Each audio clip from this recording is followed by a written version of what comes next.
Hi, I'm Monica. I had the pleasure of speaking before. Don't need to introduce myself, I think. I have one question for each of you. For Gala, I would be very interested in how can someone subscribe to such a program of 2 years? Like, what is the process that participants can actually find their way to you? For Sienna, I would like to know what is your personal story behind actually delving into the human trafficking. Why is that such a core issue of yours? I find it very laudable, but maybe you can say a sentence about that. For Ruby, I would like to know for the next UNCCD, what are you trying to achieve with the youth for that? And how could youth join the effort? What would they need to do? And a similar question for Valentina. Hearing your presentation, I think it's fascinating for many who are listening to us online. How could they be in touch with you to join you on a more like digital, equitable path? How could they contribute? Thank you. Gala, would you like to go first? Thank you for the question, very useful.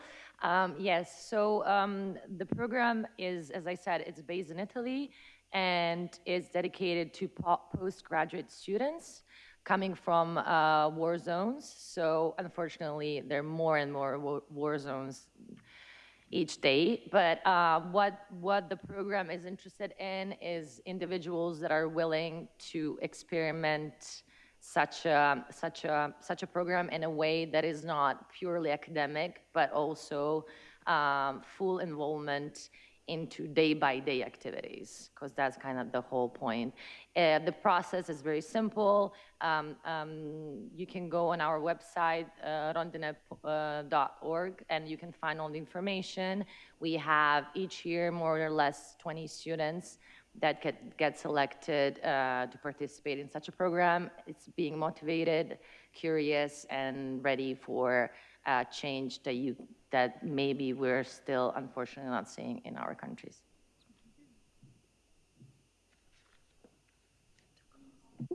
Thank you, Monica, so much for the question.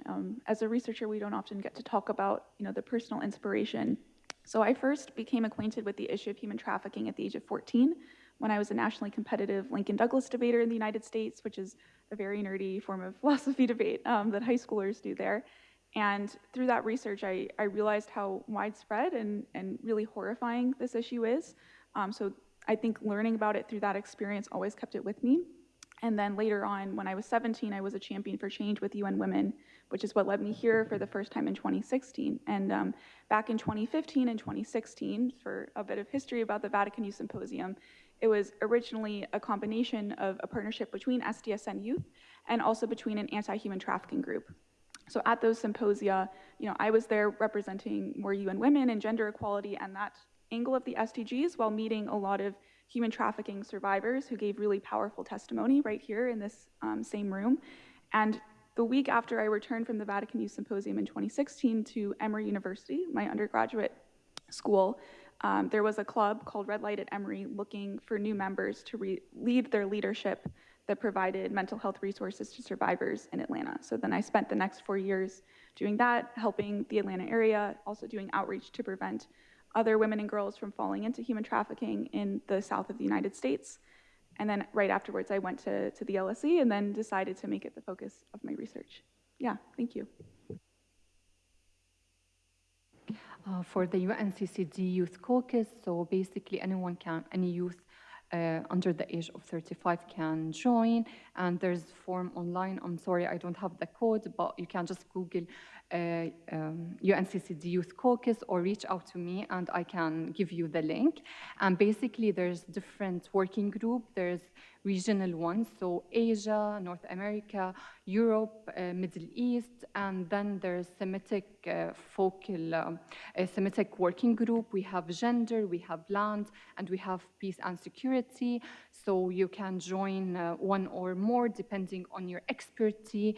And for the UNCCD, usually every 2 years there's a COP. It's different than the UNFCCC. So this year COP or last year happened in Riyadh, and then the next one is after 2 years. So meanwhile, for the UNCCD Youth Caucus, we're mainly focusing on capacity building, just raising awareness, and we're always looking for partnership. But I think our main goal for the next year is capacity building in the different area, whether it's regional or how the issue of land intersects with other issues such as gender and peace and security.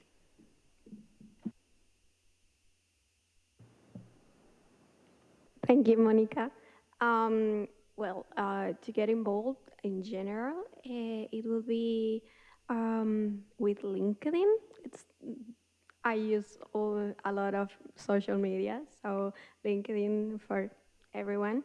But more particularly, if there are girls or young women who are interested into getting involved in STEM, I would like to invite you, to all of you, to learn about AMUHI. It's the Association of Young Women for Ideas. It's a foundation, and it was born in Chile. It was founded by me and two friends when we were in high school. And it's an organization that aims to close the gender gap in STEM, but with the girls as the central point. We don't want the girls to be just like the ones that are learning from this people who know so much. We have a lot of professors and doctors, and it's amazing. But young women have a lot to say. That we are forgetting that we have girls that are developing technology also, that are making the solutions. They're not just living the problem.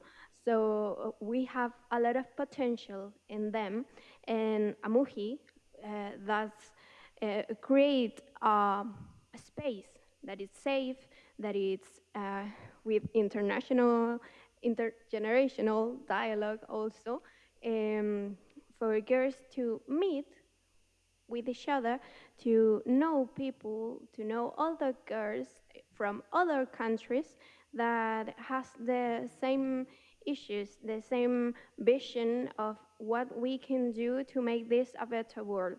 That's it. And for everyone in here, we should get involved into LinkedIn.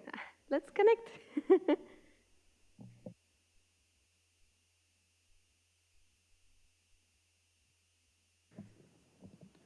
I have two questions. The first one is for Sienna. I wondered what your conclusion was regarding legalized prostitution. I couldn't quite hear all your conclusions about that. Could you please repeat that and explain it to me?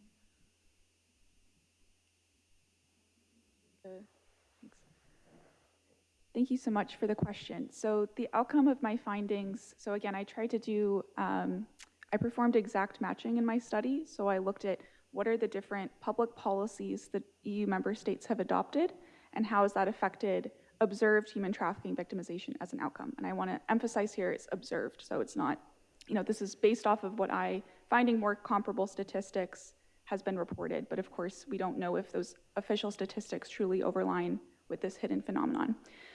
In terms of evaluating prostitution policies specifically, I was able to code each EU member state into whether or not it had legalized prostitution, the Swedish model, in which women are not, or prostitutes are not punished for selling sex, but those who buy sex are punished, unregulated legalization, and complete criminalization, meaning that both parties are criminalized or in some way punished. And in using those as dummy variables, so a 1 or a 0 for what type of policy do you have, I then looked at the outcome for how many victims do we have per year. And my finding was null on the Swedish model, so I don't find that the Swedish model increased or decreased observed human trafficking victimization, but I do find that legalized prostitution increases both trafficking for sexual exploitation as well as trafficking for labor exploitation, which the second one was a surprise for me. And that seems to theoretically suggest that criminal networks which facilitate human trafficking are able to use their supply chains to have multiple forms of trafficking.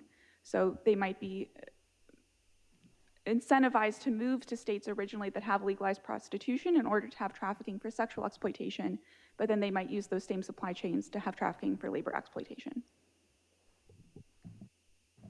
Thank you. My second question is for you, Ruby, Valentina. When you speak of STEM, have you done any research or your group into elementary school, primary school, and at what point it is that it seems that there's a turning point where girls are no longer moving forward in math and science? Have you done any research into that? Thank you so much. By myself, I haven't, but I collaborated with the Minister of Science in 2018. They made research, and I don't know how it works with other countries, but we found out that in Chile, the gender gap in STEM starts when the girls have 9 years. We call it fourth basic. It's elementary school, the 4th grade, I guess.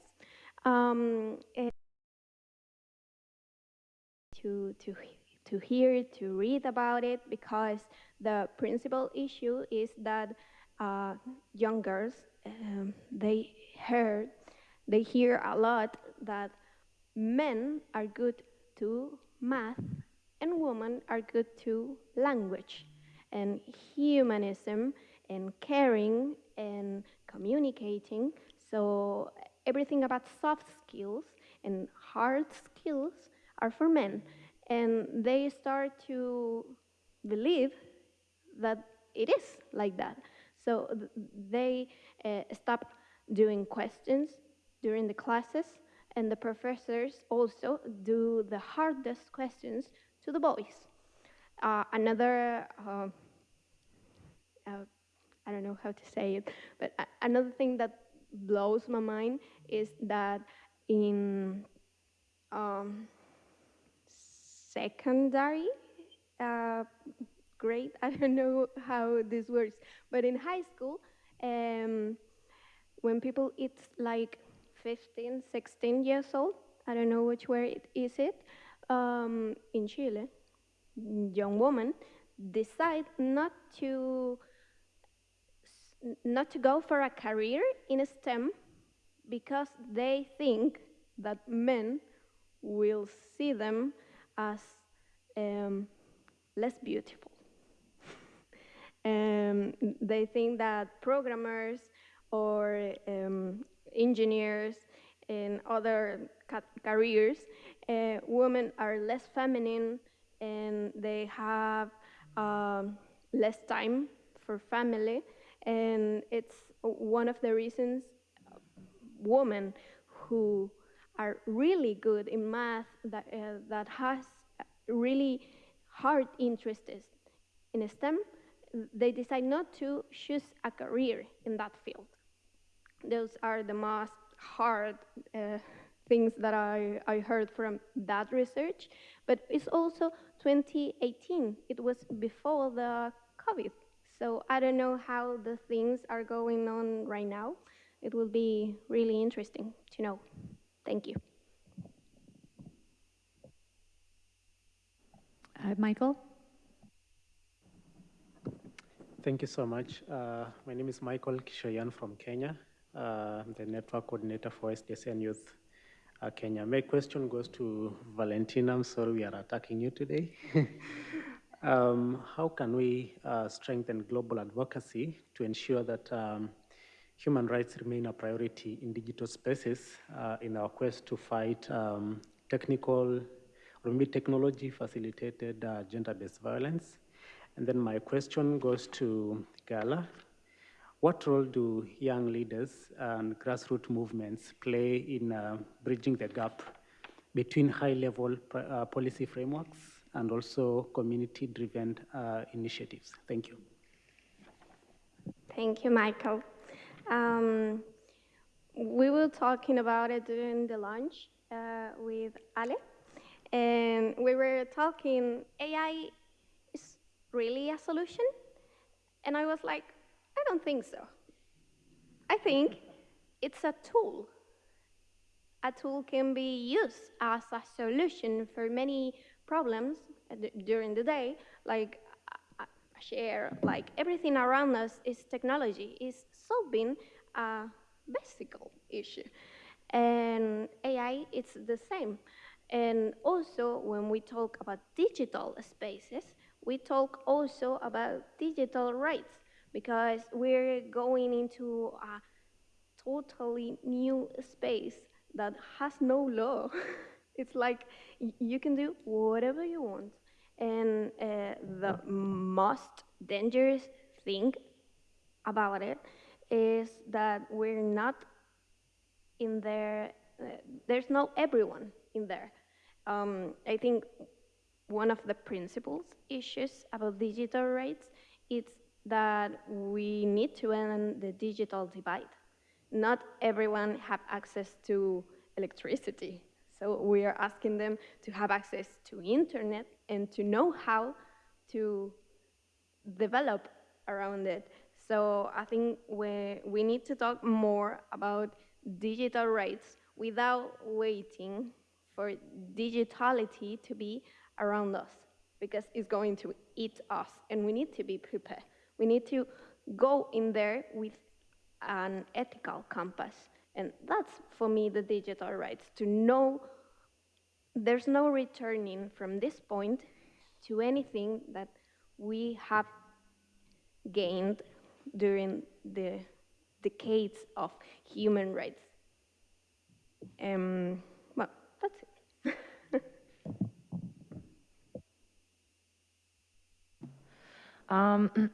Thank you for your question. When it comes to initiatives, we are kind of divided into local government, regional government, and national government, basically in Italy, but also worldwide. When it comes to activities that were related to, let's say, Italian government level, I spoke already about the participation with middle and high schools. When it comes to like teaching what we'll know to younger generations and making that part of their school program. On national level, we had this initiative that started a couple of years ago where Rondine Citadel of Peace, together with its former students, proposed to governments worldwide, starting from Italian one, to measure how much it costs one piece of weapon. And instead of buying that piece of weapon, giving that same amount of money for a scholarship. It was very impactful because I know it might seem like it's not enough, but arms industry is getting out of control, and especially now lately on European level, we're seeing what we haven't seen in at least 40 years. And so on this, with this collaboration, we had agreements with a couple of countries already that are kind of following the example. So I think that's also, it's a small step towards, but it's something that can be used as an example when it comes to also other countries. I would love also to get your input. Maybe we can work something through together. And finally, of course, we're always active on when it comes to local governments worldwide by creating social impact projects for the communities. We start from detecting a problem. We do not suggest what we think is best, but we first talk to the local communities, ask them what's not going well, and then we work on that solution. So I think local governments slowly are seeing the impact that we're generating by intervening into, it could seem small or medium impact, but eventually it will pave the way towards better bottom up, or it will eventually become middle ground collaboration between the politicians and the civic engagement groups.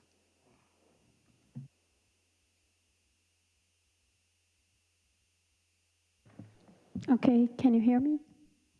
Okay, I'm Livia, I'm from Brazil, and I would like to ask a question for Ruby. So I would like to know what is your perspective surrounding the themes of peace and security in the political context of your country in Syria? Just an overview. I'm curious about your opinion. Yeah, I think it's a really complicated issue, but as I said, Syria has a new era now with the fall of the previous regime. So yeah, there's a long way for recovery, but also there's hope and hope for rebuilding. And as I said, we already seen numbers of refugees from neighboring countries going back. It's been only 2 months, but we're seeing people going back even to their destroyed homes, so yeah.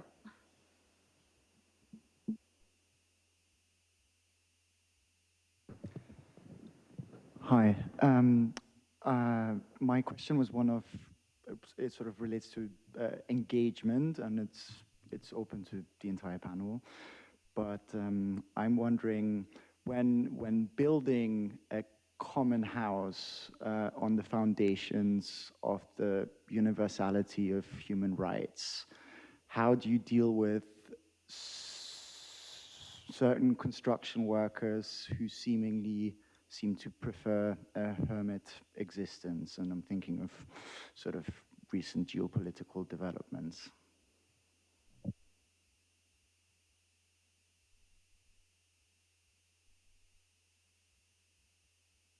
That's a tough one. I volunteer, I'm gonna go first. Kind of feel responsible. What really helps is, well, I cannot really be as objective as I can because I lived through this program and I fell in love with it, and I think it made me become a better person because I realized something very important. Our perception of reality and what our reality is pretty much based on our values, our cultural background, our experiences, and episodes that shaped the way we think and the ways we do. I think that conflicts are just a tip of an iceberg. I mean, the war itself, you know, it's already the end of something that we were supposed to handle way back, okay? The war that can be symbolical, or it can be physical, or it can be between, you know, you and your friend, or you and your parents, or your teachers, or whatever. It is usually something that was not handled in a proper way that led to such a critical final consequence. And I think that our approach really deals with that. It's like we really need time, and we really need safe space, and we really need guidance and support in order to talk about stuff that we never had opportunity to talk about. And that could be maybe one of the answers on why some people, how did you say, the workers, the builders, are not really keen into building a house with us. You know, we tend to really project, and we tend to project onto them what we think is what they're supposed to be thinking. And so the first step is like taking a lunch break with the workers. Ask them what they like to eat for lunch.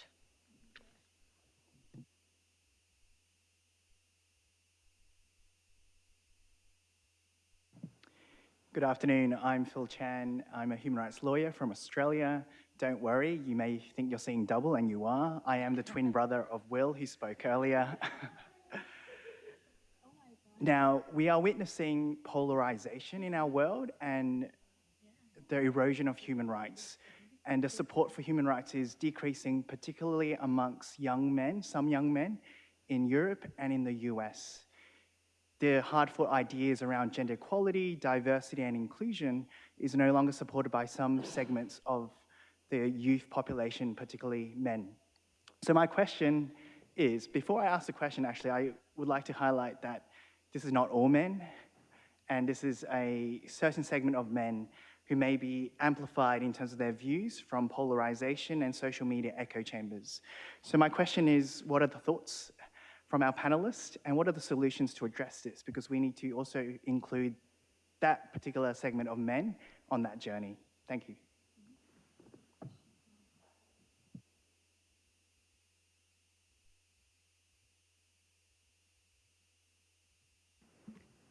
Okay, I can answer. I think there's not one solution, but I think as like crises are intersectional, solutions are also intersectional, from education, I think, to awareness, to technology. So I don't think there's one solution, but also I think when we focus on crisis, it gets a bit depressing, but I also want to mention that in human history, we haven't seen this much also solidarity, innovation. So it's about using what we have, technology, innovation, to finding solution. And I think in each field and industry, there's different solution, and the solution come from the intersection of different approaches.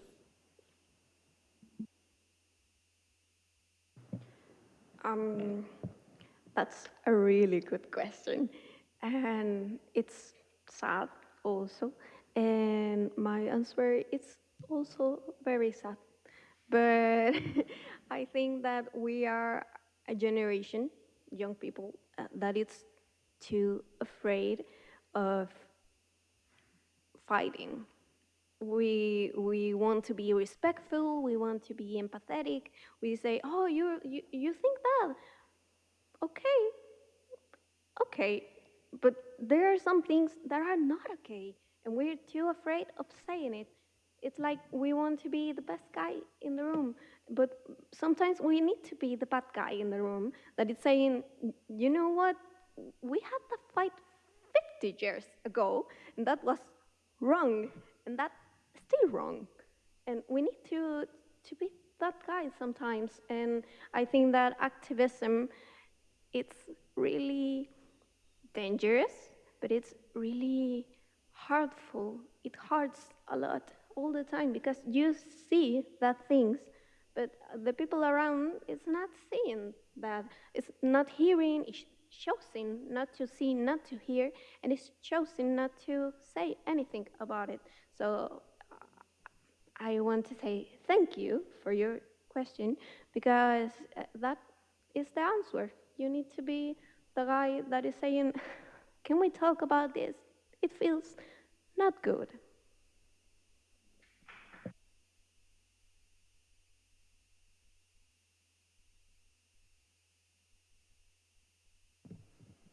So, hi everybody, I'm Max. First, I want to say thank you to the Academy of Social Sciences and to SDSN Youth for bringing us here. I'm sure I speak on behalf of everyone that we're immensely grateful that we all get to be in this space. I'm an international lawyer by trade, and I work with the Human Rights Office.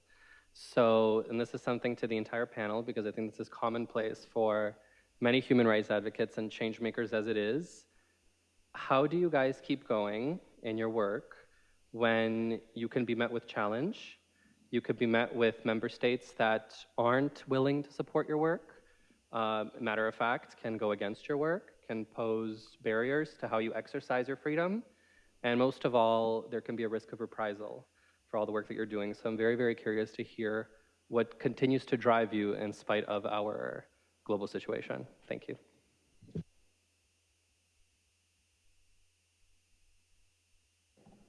Sienna? Yeah, I can go first. Thank you so much for the question. I think it's something important for us to address, and it's something that I thought a lot about, especially when I was an advocate for Red Light at Emory and working directly with survivors and hearing them share their stories with me. So what keeps me going, first of all, is faith. And again, that comes back to what brings us all here. So when I was working on this project at the LSE during the London lockdown, which was a lonely time just in general, I kept a picture of Saint Bakita on my wall. She's the patron saint against slavery and modern slavery. And just having her photo there whenever I physically had data issues or, something felt a bit upset after talking to a survivor or someone like that, I could look at that picture and then I felt grounded and like I could do that work again. And then again, the second thing really comes back to these networks of friendship. So for me doing this research work, it was having the LSE friends who knew nothing about human trafficking and were still willing to Zoom call me and translate human trafficking reports for me and help me figure out, am I coding things correctly or contacting the right official? And then secondly, it does come from, I'm lucky that because of this work, I am connected now to all the different ministries and agencies in every EU member state that works on this topic. And even though I might politically disagree with the way in which they tackle this issue, the fact that I know that they care enough to be in this work, especially as civil servants, it's not a particularly well-paid job, so you're in that line of work because you deeply care. And we might disagree on what type of action you need to take, but they're still willing to share their data with me and have me from a apolitical, empirical perspective, try to help them figure out, okay, what public policies might help you actually alleviate this challenge. So I think, again, it comes down to friendships, having a good support system in general, and then faith, if that's something that inspires you.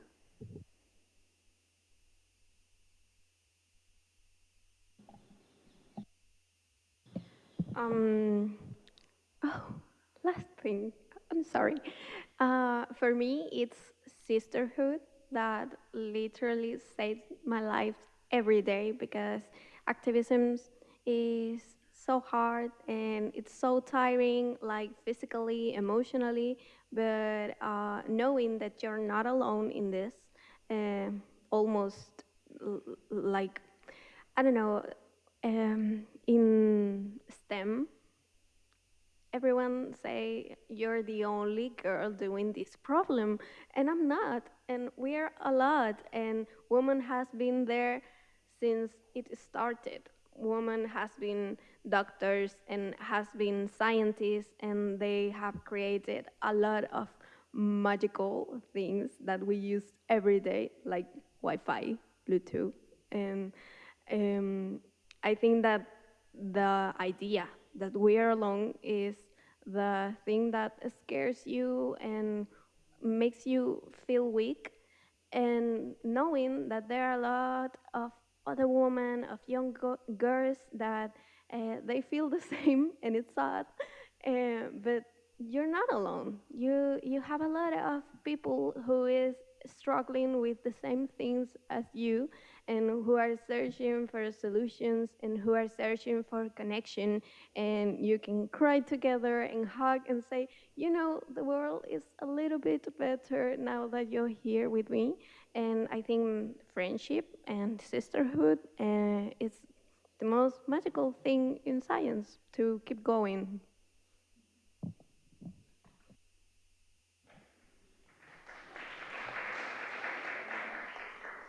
The birds outside were echoing your words.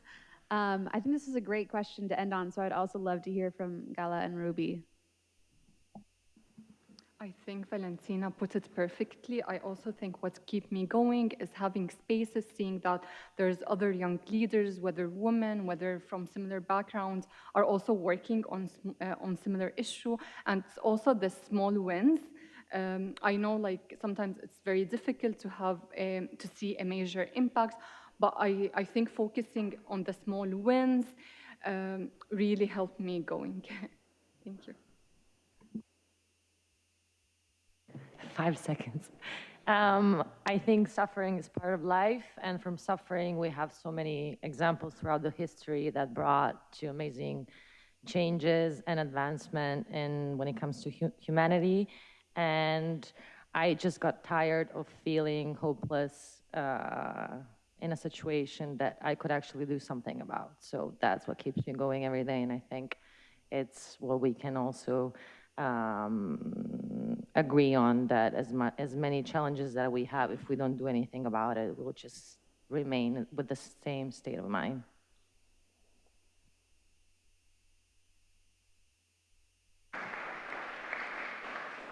Yeah, it was great to end on a more uplifting note. And with that, we'll end this session. Thank you to our panelists and to those who asked such thoughtful questions. Kayla?